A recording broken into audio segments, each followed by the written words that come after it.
Paulo se dedica agora à parte final de sua carta, aos cumprimentos, às saudações. Como ele faz na maioria de suas cartas. Ele manda mensagem aos de Roma, que conhece, que é o texto que a gente vai ler hoje, que é Romanos 16, de 1 a 16. Os detalhes de quase todos esses personagens são desconhecidos. Nós não sabemos quase nada sobre esses 26 nomes que são citados aqui. E seria insensato, da nossa parte, forçar a partir dos fragmentos que temos. De qualquer forma, essa lista de nomes é um grande lembrete para nós de que Paulo era um homem como nós, que se relacionava com as pessoas e, em certo nível, nos conecta com a vida da igreja primitiva. A longa lista de saudações e menções a várias pessoas começa com a recomendação especial de uma mulher chamada Febe. Ela é descrita como a serva da igreja em Cencreia, região costeira de Corinto. Né? O título da nossa mensagem hoje é o quê? Que Cristo apareça. Esse é o título da mensagem hoje. Eu queria ler alguns versículos com vocês, Romanos 16, versículo 1 e 2. A gente vai lendo por etapas, a gente não leu todos os versículos e para talvez ficar mais fluido. Recomendo-lhes nossa irmã Febe, serva da igreja em Cencreia. Peço que a recebam no Senhor de maneira digna dos santos e lhe prestem a ajuda de que venha necessitar, pois tem sido de grande auxílio para muita gente, inclusive para mim. Esses dois versículos nos fazem pensar e geram algumas perguntas. Né? Quem era Febe e qual o papel da mulher na vida da igreja? Não é verdade? Quinta-feira a gente teve o discipulado, né, e acabou falando sobre homem e mulher, a humanidade de uma forma geral. A gente viu alguns desafios lá em Gênesis, né, de interpretação de Gênesis. E ontem acabou que o tema do discipulado bateu com o tema do GP, que acabou que teve a questão da mulher, né, porque são 26 nomes que são citados aqui nessas saudações e recomendações, né, são 26 nomes de pessoas. Sendo que desses 26, quase 30% são mulheres. Né? E ele dá um destaque especial para as mulheres aqui, se a gente for ler o texto como ele está dizendo, ele dá um destaque para as mulheres. Qual o impacto disso? Né? Qual a importância disso na vida da igreja? Será que as mulheres podem pregar? Será que as mulheres podem ensinar? Ou aprendem em silêncio em casa com seu marido? Não? Então, são alguns desafios que a gente precisa ter. E que a gente tem hoje em dia. Por exemplo, eu vim de uma igreja bem tradicional e que as mulheres, né, têm um detalhe que elas não pregam, não tem esse viés de ensino. Ainda que a nossa igreja não era muito, vamos dizer assim, seguia fielmente essa risca, né, porque mulheres pregavam na nossa igreja, mas a denominação em si tinha essas vibes. Né? Então, qual é a importância da mulher? Essa pergunta precisa ser respondida, né? Para nós, o que eu irei falar aqui é uma verdade. A igreja precisa das mulheres. Amém? As mulheres são vitais para a vida da igreja. Nós não somos uma fraternidade de homens. Somos uma comunidade de famílias. Febe foi recomendada à igreja de Roma, o que significa que, muito provavelmente, foi ela quem levou a carta de Paulo à igreja. Paulo recomenda como uma irmã, como uma serva, sugerindo ser alguém importante e de grande utilidade para a igreja. Primeiro, o texto nos diz que ela foi amparo de muitas ou benfeitora de muitos. O texto nos diz que ela era uma mulher com poder aquisitivo, independente em termos financeiros, que utilizava suas habilidades e posses para dar suporte à igreja e ajudar a outros. Porque para ajudar alguém, a pessoa tem que ter uma condição financeira. Isso é óbvio, você não consegue ajudar ninguém, suportar outras pessoas, se você não tiver recursos. Então, dá a entender que Febe tinha esses recursos financeiros. Segundo, ela é chamada de serva ou diaconisa. O termo grego usado aqui é diáconos. A palavra pode ser traduzida de dois modos diferentes. E aqui a gente começa a nossa discussão, basicamente, qual o papel da mulher.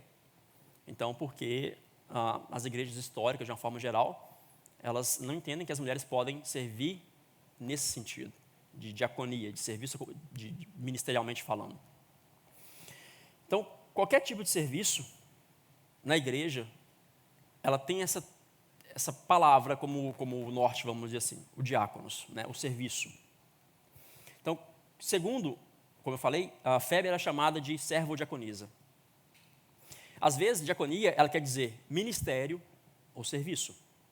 Qualquer tipo de serviço oferecido em nome de Jesus, do mais simples ao ministério apostólico, pode ser chamado de diáconos ou diaconia. Não sabemos qual o ministério de Febe, mas ela tinha um e por isso era chamada de serva. Contudo, o Novo Testamento, às vezes, a palavra denota um ofício específico na igreja, né, como um diácono, lá em Filipenses, capítulo 1, versículo 1, e 1 Timóteo 3, de 8 e 12. Não temos como ter certeza de qual sentido usado aqui, mas mostra que Febe era uma mulher proeminente e reconhecida por seu trabalho na igreja. Uma igreja sem a ação das mulheres é uma igreja aleijada, é uma igreja cheia de pontos cegos. As mulheres são aliadas necessárias para a edificação da igreja de Cristo. A igreja precisa das mulheres. As mulheres podem ensinar? Sim ou não? Sim?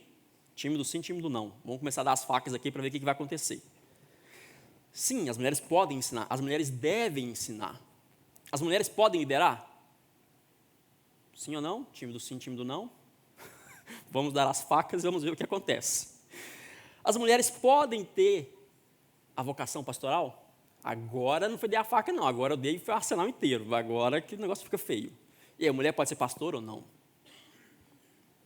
São as discussões, né? E bem acaloradas, diga-se de passagem. E no final das contas, se nós formos honestos com o texto bíblico, as mulheres podem serem pastoras, tá? Não fiquem tristes com isso, tá bom, homens? Alegrem-se com isso, na verdade. E eu falo, todo mundo sabe, né? Quem me conhece, por exemplo, fala que eu falo que a Letícia tem muito mais essa vocação pastoral, esse dom pastoral, do que eu. Quem conhece a Letícia sabe. E quem me conhece sabe mais ainda. Essa questão de cuidado, de se importar com o outro, de ajudar o outro. A Letícia tem muito mais essa coisa quem gosta de jogos aí sabe, né? O perfil da Letícia é o socializer. Né? É a pessoa que gosta de socializar, que ela gosta de se relacionar com todo mundo. É o perfil da Letícia. Né? Então, assim, as mulheres podem e elas têm. Porque a Escritura nos diz em várias passagens, e a gente poderia entrar nelas aqui, mas eu não vou, que não existe perante Deus diferença entre homens e mulheres. Não existe diferença diante de Deus entre senhores e escravos. Todos nós somos o quê? Iguais diante de Deus. Lá em Gênesis, quando Deus chama Adão para se encontrar com ele no fim do dia, como ele chama? Alguém consegue se lembrar como ele chama? E Eva já tinha sido criada. Ele não fala Adão e Eva. Vamos lá. É assim que ele fala? Não. Ele simplesmente chama o quê? Adão. Porque Adão, o significado de Adão é humanidade. Então, Deus está chamando quem? A humanidade para se apresentar diante dele. Deus não está chamando Adão, Eva. E um detalhe mais importante, que a gente até gerou uma discussão bem acalorada na quinta-feira, no discipulado, né? As pessoas lembram aqui, que quem foi que deu o nome de Eva? Alguém se lembra? Não. Né? Quem deu o nome de Eva foi Adão que deu o nome de Eva. Quando Deus criou Eva lá da costela de Adão, ele não mandou Adão dar o nome para Eva. Repararam já no texto? Deus mandou que Adão desse o nome para toda a criação, menos para Eva. E como Eva era chamada antes? De mulher. Então, ou seja, aí todo mundo fala assim, mas olha aqui, o texto está falando aqui na frente aqui que Adão chamou o nome, deu o nome de Eva. Por que isso? Você está falando errado. Eu falei, será que eu estou falando errado mesmo? Então tem que ter uma explicação para isso. O ponto é que Eva é chamada de Eva após a queda. Olha que interessante. Após o pecado, Eva recebe o nome de Eva. Porque antes ela não tinha o nome de Eva, ela tinha o nome de mulher. Então, eu não vou entrar nessa discussão aqui, porque ela foi bem tensa quinta-feira, a gente rendeu bastante no discipulado. Mas o que eu quero dizer é que homens e mulheres são iguais diante de Deus. Existem funções diferentes? Sim. Existem papéis diferentes? Sim. Isso aí é claro. Mas, em essência, homens e mulheres são iguais diante de Deus. O nome de Febe, ele vem de uma deusa pagã. Na igreja primitiva, os cristãos que haviam recebido o nome de deidades pagãs mantiveram seus nomes após a conversão, porque a origem dos nomes já não tinha qualquer significado religioso ou teológico. A gente precisa ter isso em mente, porque disputas sobre qualquer tipo de ligação cristã com raízes pagãs ocasionalmente surgem na igreja hoje. Né? Ou seja, as discussões que a gente tem na igreja hoje sobre nomes, sobre dias santos ou não dias santos, que a gente falou um pouquinho disso também semana passada. Né? Por exemplo, a Páscoa em inglês, ela soa muito parecido com Easter, não é? Que é uma deidade pagã. A celebração do Natal, em 25 de dezembro, corresponde à época em que Roma, a antiga Roma, celebrava a festa ao deus pagão Mitra. Em dado momento, os cristãos decidiram aproveitar a ocasião para celebrar o nascimento de Cristo.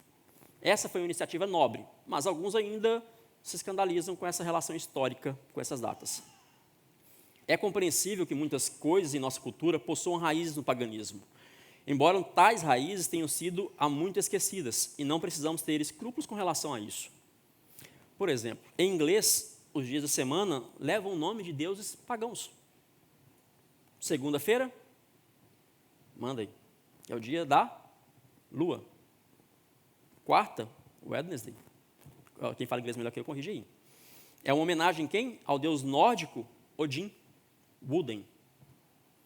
Quinta, eu sempre confundo quinta com terça. Thursday. Vem da celebração da divindade pagã, Thor. Sábado, vou falar igual os britânicos, Saturday. Que é Saturday em inglês, do americano, tá vendo? Remonta à celebração do deus romano, Saturno. Ou seja, nós usamos esses nomes, essas designações, mas nós não atribuímos a elas, ou aos nomes dos dias da semana, qualquer tipo de conotação religiosa. São simplesmente nomes comuns, assim como era o nome de Febe, mesmo sendo o nome de uma deidade pagã. Nada sabemos sobre esses 26 nomes mencionados nesse capítulo. Contudo, nós podemos observar que existia diversidade, famílias e o principal, serviço. Ou seja, nesses 26 nomes nós vemos diversidade, nós vemos famílias e nós vemos muito serviço. Nós vemos questão de raça, por exemplo, temos judeus e temos gentios. Temos classe aqui, né? Alguns nomes deveriam ser membros da realeza ou ocupavam posição de destaque, como Aristóbulo e Narciso. Aí, ó, quem está mais grávida aqui agora? Quem é um recente grávido? É só a Jaque, né? Então, Jaque, sugestão de nomes. Aristóbulo, se for menino. Tá bom? É bacana, né? Você gostou, né? Se for menino, a gente já vê algumas outras sugestões aqui. Ambos, eles eram cabeças de uma família ou tinham propriedade. E de gênero, 8 ou 9 desses 26 nomes eram mulheres. Isso mostra que as mulheres eram ativas e influentes no ministério e missão contínua da igreja. Até porque naquela época, como tinham muitas guerras, as mulheres ficavam viúvas muito fácil, de forma muito rápida, né? E todo recurso financeiro da casa ficava com quem? Com as mulheres. E eu quero falar um pouquinho agora sobre proeminência e importância. Nós somos chamados para mostrarmos ao mundo em que vivemos e também para nós mesmos que o Evangelho não é sobre nós, não é sobre o mundo, não é sobre o universo. O universo é sobre o Criador, é sobre Jesus, é sobre Deus. É aquele que está sentado em um alto e sublime trono, é aquele que governa todas as coisas. É isso que o Evangelho revela. O Evangelho não está querendo enaltecer ninguém, não existe nenhuma chave secreta no Evangelho para a prosperidade. Tá? O Evangelho é sobre o Deus que criou todas as coisas e enviou o seu Filho para resgatar a humanidade. Quando Paulo descreve nesse texto tantos nomes que aparentemente são de pessoas simples, cooperadores normais, isso deve nos colocar no lugar que é devido. Que nós somos apenas colaboradores. Nós somos apenas cooperadores do Evangelho e não estrelas. No entendimento de que Cristo nos chamou para cooperar com a expansão do seu reino. A igreja é comparada com o corpo, e no corpo precisamos distinguir proeminência de importância. Olha só que interessante, proeminência e importância. Eu vou dar um exemplo aqui, talvez do João. Vou pegar o do João. O João tem olho verde, não é, João? É um olho bonito. Quem não queria ter um olho verde? Eu queria ter um olho verde, mas eu não tenho um olho verde. Eu queria ser mais bonito, mas não teve jeito, né? Tá bom assim. Mas vamos lá. O João tem um olho verde. Você pode achar o olho do João bonito. E está tudo bem com isso. Agora, João, tira o seu olho. Arranca fora os seus 2 olhos. Você vai continuar vivendo? Vai continuar vivendo, ainda que cego, mas vai continuar vivendo.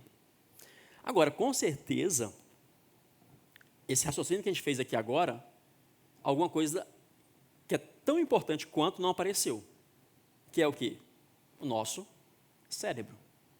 Ninguém viu o cérebro do João, ninguém viu o cérebro de ninguém aqui pensando sobre esse raciocínio, viu? Mas esse raciocínio só chegou por causa do cérebro. E se o cérebro do João parar, o que acontece com ele? Acabou. Ou seja, tem uma diferença de proeminência e importância. O cérebro não é visto, mas com certeza ele é mais importante do que os olhos. Não é verdade? E assim é na igreja. Muitas vezes nós damos muita importância para o que é proeminente e nos esquecemos do que é importante. Existem partes no corpo que são proeminentes e outras que são importantes. A maior parte do reino de Deus é feito por pessoas invisíveis. Pessoas que não recebem nenhum reconhecimento daquilo que tem feito para o Senhor. Né? Está limpo isso aqui. Alguém limpou. Não é verdade? Não fui eu, alguém chegou e limpou. Alguém está fazendo algo que nós não estamos vendo. Nós só estamos colhendo fruto de alguma coisa que alguém fez. Não é verdade? Essa pessoa, ela é proeminente? Talvez não, mas ela é importante. Então, Paulo cita esses 26 nomes que talvez não fossem proeminentes na igreja, mas foram vitais para a expansão do evangelho. E o que eu quero dizer é que cada um de nós somos vitais para o reino. Eu falei isso também algumas semanas atrás. Cada um de nós tem algum dom, cada um de nós tem utilidade. Ninguém é inútil no reino de Deus. Eu até brinquei no GP, né, que o único inútil que eu conheço é o Calvino. Que o Calvino, lá em casa, o Calvino ele faz uma bagunça que só Jesus. Quem não conhece o Calvino é o cachorrinho que a gente tem. Né? Ele é o único problemático dessa história toda, é só o Calvino. Mas eu gosto dele. Né? Então, assim, todos nós temos um dom. E aí, sexta-feira no GP, em um dos GPs, na semana passada, eu só fiquei sabendo da história. Os meninos estavam contando que estava falando sobre dons, que a pessoa fala assim, eu não sei como servir, eu não sei nada, eu não faço nada de útil. E aí começou a discussão sobre esse assunto, e uma pessoa virou para ela e falou assim, olha, você não é inútil, você tem utilidade. Mas eu não sei o que eu faço, eu não consigo ver. Aí a pessoa, pelo contexto da história resumindo, ela virou e falou assim, você se importa com as pessoas, você sabe cuidar das pessoas, você se preocupa com as pessoas. Aí disse que a pessoa começou a chorar. Ela, olha, será que é isso mesmo? E realmente, quem conhece a pessoa que estava falando, todo mundo vê como é que ela é. Né? Então, tipo assim, às vezes a gente acha que essas coisas não são importantes. Essas coisas são vitais. Né? Se importar com o outro é vital. Talvez você não saiba, entenda a Bíblia com profundidade, talvez você não tenha a voz bonita para cantar igual as minhas estavam cantando aqui. Está tudo bem, mas você tem como servir. A gente chega aqui mais cedo, por exemplo, a gente sempre tem um lanche. Vem quem não chega mais cedo, perde o lanche. Viu? Fica a dica. E quem faz? A Karina faz esse lanche. Né? Muito obrigado, Karina. E o ponto é que isso demanda tempo da Karina. Ela precisava fazer? Não. Mas ela faz com aquilo que ela tem. E todo mundo fica feliz com o lanche que ela faz, não fica? Não, entendeu? Então faz diferença isso. Só que ninguém está vendo isso. A gente só está usufruindo daquilo que ela está fazendo. Então, isso é importante.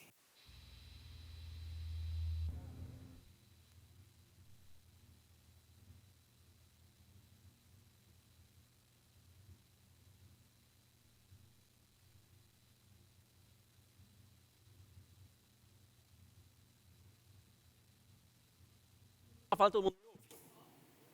Voltou? Voltou. Tá vendo? Porque eu ia gritar, você não vai gritar ainda. Então, cada casa é uma extensão da igreja.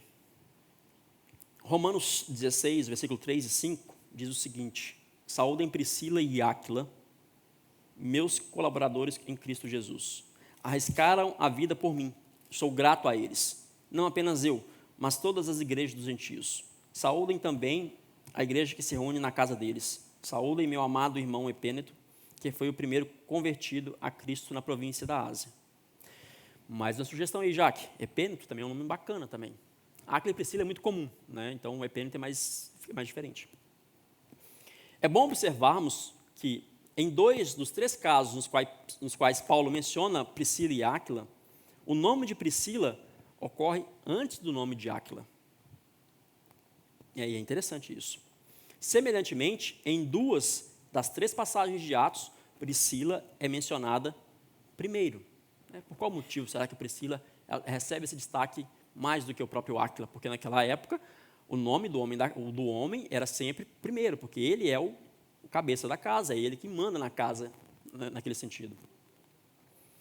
Seja qual for a razão, à luz dessa lista de mulheres ilustres mencionadas na Escritura, Priscila não deve ser omitida. Ela merece ser mencionada ombro a ombro com Lídia, com Febe e todas as outras. E seu esposo também estava plenamente comprometido com a causa de Cristo. Eles abriram a casa deles para receber a igreja em suas casas. E assim sendo, deveriam ser pessoas hospitaleiras. E a hospitalidade deve ser uma marca do povo de Deus. Nós já falamos sobre hospitalidade. E o que é ser hospitaleiro? Não é receber na sua casa os seus amigos. Não é receber na sua casa as pessoas que você já conhece. Hospitalidade é receber pessoas as quais você não conhece. Essa é a ideia da hospitalidade. É você receber em sua casa pessoas que você não conhece. Nossa casa deve ser uma marca, uma extensão do corpo de Cristo. Né? E a gente pode ver isso. Hoje nós temos 3 GPs, certo? Na minha casa, na casa do Igor e da Lô, na casa do Matheus e da Josi, 4. Na casa do Douglas e da Amanda. E é engraçado, por exemplo, o Douglas e a Amanda, quando a gente foi começar na casa deles, vou contar o segredo aqui, tá? Quando a gente foi começar lá, eles queriam esperar para a gente começar o GP lá. Você pode esperar? Posso esperar, não tem problema. Porque a gente quer fazer umas coisas. Eu falei, tá, mas o que é? Não, porque a gente está comprando um sofá para ficar mais confortável para todo mundo. Eu falei, não, tudo bem, não tem problema. Eu falei, gente, eles tinham acabado de comprar o sofá e estão recebendo 15 pessoas na casa deles. O sofá estava novo quando a gente começou o GP lá.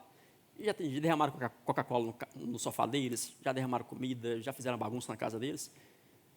Aconteceu isso mesmo? Não, graças a Deus, está vendo? Eu falo mentira aqui, não aconteceu isso. Só estou inventando aqui para criar mais drama. Né? Mas, ou seja, eles abriram a casa deles, que eles tinham acabado de mudar, comprando móveis novos para casa e receberam todo mundo.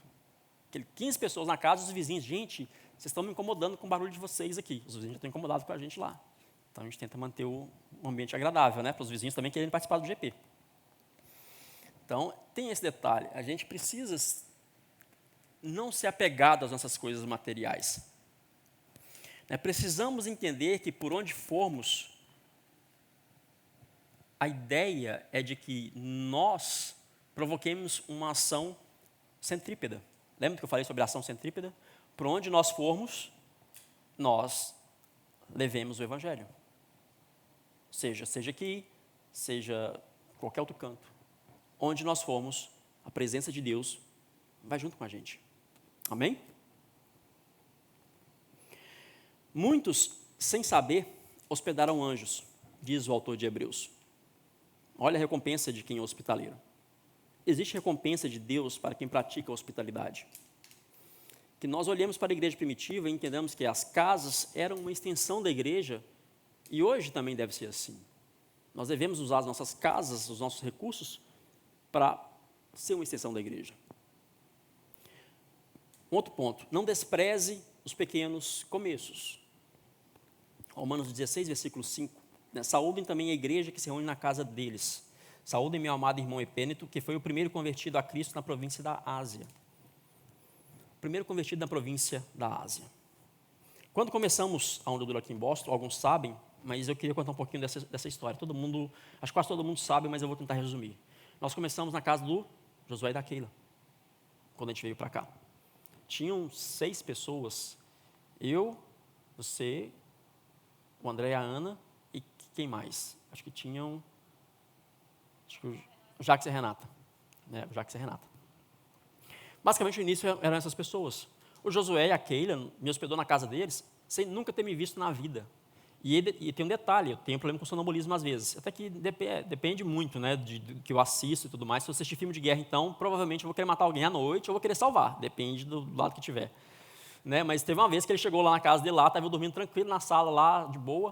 Na hora que ele abriu a porta, ele contou, eu não sei, porque eu não tenho como falar contra, porque eu não vi, né, estava dormindo, e a versão deles contra a minha, que eu não posso falar nada. Mas diz ele que eu me assentei na cama, eles entraram, abriram a luz. Marcelo, está tudo bem? Disse que eu só fiquei olhando para eles assim, no vácuo. Aí ele, Keila, pega a faca, porque pode pular em cima da gente aqui. Passa a mão na faca, Keila. Vai que dá algum problema. E disse que do mesmo jeito que eu levantei, eu virei para o lado e voltei a dormir. Né? Então, olha para você ver o risco que eles correram. Colocaram um doido na casa deles sem nem saber, sem nunca ter visto na vida. Né? E hoje nós temos aqui, o que a gente tem aqui, a quantidade de pessoas que nós temos aqui, porque começou na casa deles, que simplesmente hospedaram uma pessoa que eles nunca viram na vida. Então, não despreze os pequenos começos. Talvez hoje tenha alguém ao seu lado que será usado para iniciar uma revolução no mundo. Hoje, estima-se que tenham cerca de 285 milhões de cristãos na Ásia. E começou com quem? Com Epêneto. Viu, Jaque? É um bom nome. Não despreze os pequenos começos. Alguém se importou com uma pessoa. Se importe com as pessoas. Se importe com seu irmão. Discipule, exorte. Nós não somos uma igreja de massa. Né? Nós não somos uma mega church. E nem tenho intenção de ser. Na igreja, ninguém é inútil. Cada um é importante para a obra de Deus. Honrem os que vieram antes de vocês. Romanos 16, versículo 7, diz o seguinte: saudações a Andrônico e a irmã Júnia, meus patrícios judeus que estiveram comigo na prisão. Eles são apóstolos bem conhecidos e se tornaram cristãos antes de mim. E aqui foi mais uma discussão no GP, né, porque algumas versões trazem uma modificação no nome aqui, de Júnia e Júnias e tudo mais. E muito provavelmente o Júnias, que deve estar na sua Bíblia, dependendo da versão que você está usando, era Júnia, que era uma mulher. E, Marcelo, tudo bem, seria mulher. Mas o grande problema dela ser mulher é que Paulo cita ela, que era notável entre quem? Entre os apóstolos. Você fala, Marcelo, deu ruim. Então, mulher pode ser pastora ou não? E aqui eu não estou querendo fazer uma defesa desse aspecto. Eu vou colocar os dois lados da história, tá? O grego, para quem não sabe, não tem pontuação no original. Não existe pontuação, não existe vírgula nem nada. Então, a interpretação depende muito de onde se coloca a vírgula. A pontuação é o que vai influenciar muito da leitura do texto. Mas existem evidências de fato que aqui era Júnia e que ela era uma apóstola. E aí geram outras discussões. Eu falei semana passada que não existe apóstolos hoje mais. Tem uma frase bacana que a gente gosta de falar, que apóstolo bom é apóstolo. Está vendo? Todo mundo gosta dessa frase, está vendo? Então, não existem apóstolos mais. Por quê? Qual era uma das características principais para ser um apóstolo? Ter conhecido ou andado com Jesus, aquela coisa. Essa era uma das características, ter conhecido Jesus, andado com Jesus.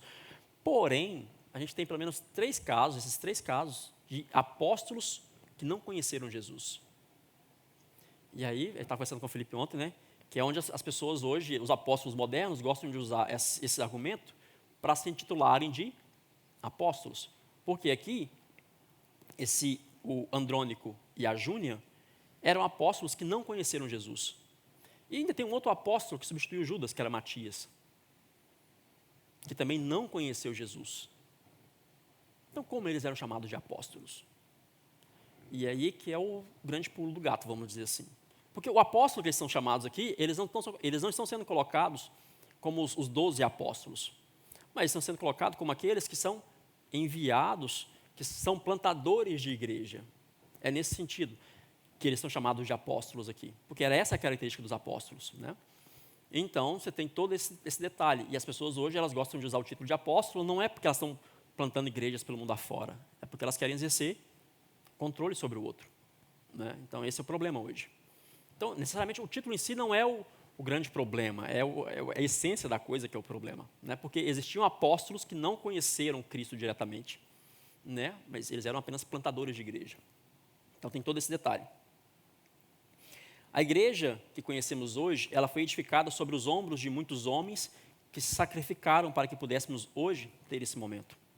Muitas pessoas investiram seu tempo, seus recursos, suas orações para que você e eu pudéssemos conhecer o Evangelho. Não acho que você descobriu uma nova revelação ou encontrou algo oculto no texto bíblico que ninguém, em pleno século 20, 21, ainda não descobriu. Você não está inventando a roda, eu não estou inventando a roda.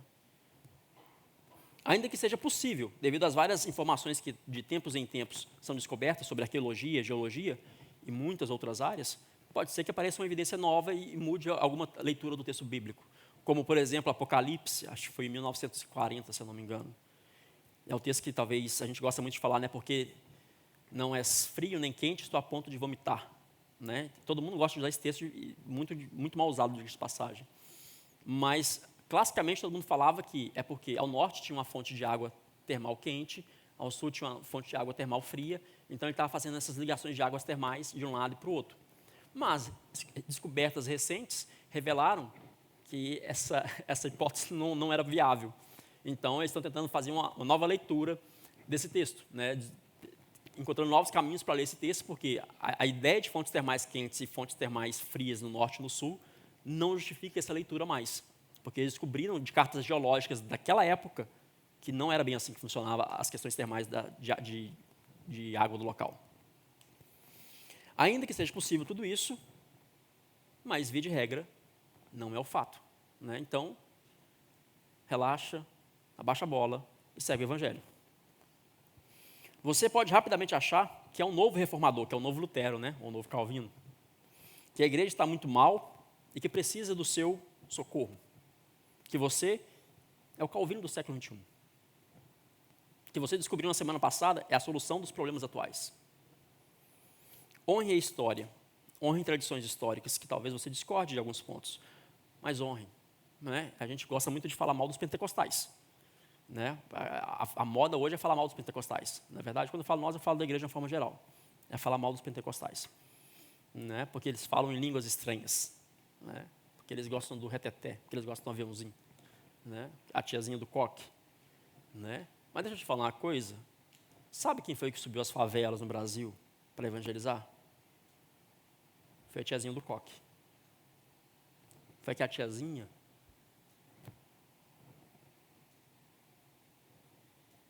que às vezes só sabia orar. Que às vezes só sabia falar assim: Jesus te ama. Não foram necessariamente as igrejas históricas, todo mundo bonitinho, cheio de teologia, que evangelizou as favelas.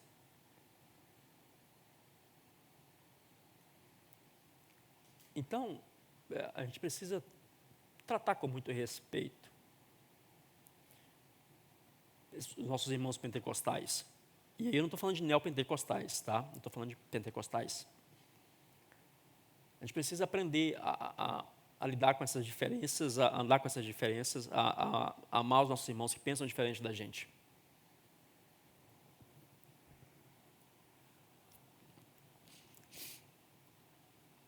Precisamos de amigos. Romanos 16, versículo 8. Saúdem Amplieto, meu querido amigo no Senhor. Mais uma sugestão aí, já que está anotando, né? Ah, a Fernanda também, Fernanda. Olha para você ver. Já escolheu? Gente, eu estou falando que... Não, tá vendo? Não tem jeito. Está vendo? O reino de Deus é um reino de amigos. O povo de Deus não é um clube social. Não é apenas um local para passar tempo ou para desfile de vaidades. Gente, e não tem nada errado em virmos bem arrumados para a igreja. Mas esse não é o propósito. Não tem problema você comprar o seu Tesla e vir com ele à igreja. O problema é o coração. São as nossas motivações que são os problemas. E não você ter as coisas ou deixar de ter as coisas. A igreja é uma comunidade de caminho horizontal, onde nutrimos a fé, onde encorajamos uns aos outros, onde nos auxiliamos a caminhar. Quem é o cabeça da igreja é Cristo. Não é o Marcelo. Não é o pastor Lipão. Não é o pastor Alex. Não é o pastor Maico. O cabeça da igreja é Cristo. O nosso relacionamento é horizontal. Existem apenas funções diferentes. A jornada cristã, ela não é solitária. Nós precisamos de amigos. Cultive a amizade, não seja egoísta. Amizade é investimento de tempo, de recursos financeiros e de memórias.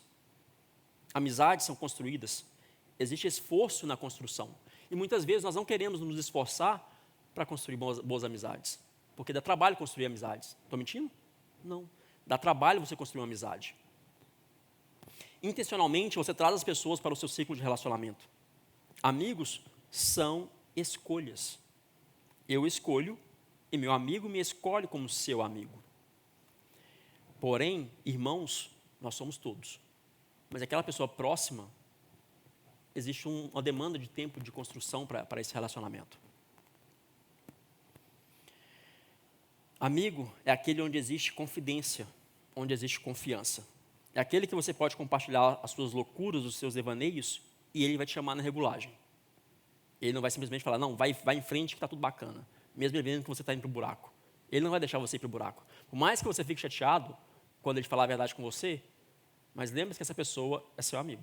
Porque se ele está falando a verdade quando você estiver fazendo uma coisa errada, ele é seu amigo. A igreja que não entende o valor de cada um, ela está fadada ao fracasso. A igreja de Cristo é formada por muita gente invisível, mas que tem somente uma missão: tornar Cristo conhecido. Faça o que você puder, da melhor forma que puder, para a expansão do reino. Use seus dons para promover o reino. Use seus recursos financeiros para promover o reino. Use as suas propriedades para promover o reino. Use os seus negócios para promover o reino. A igreja não existe para promover pessoas. Amém?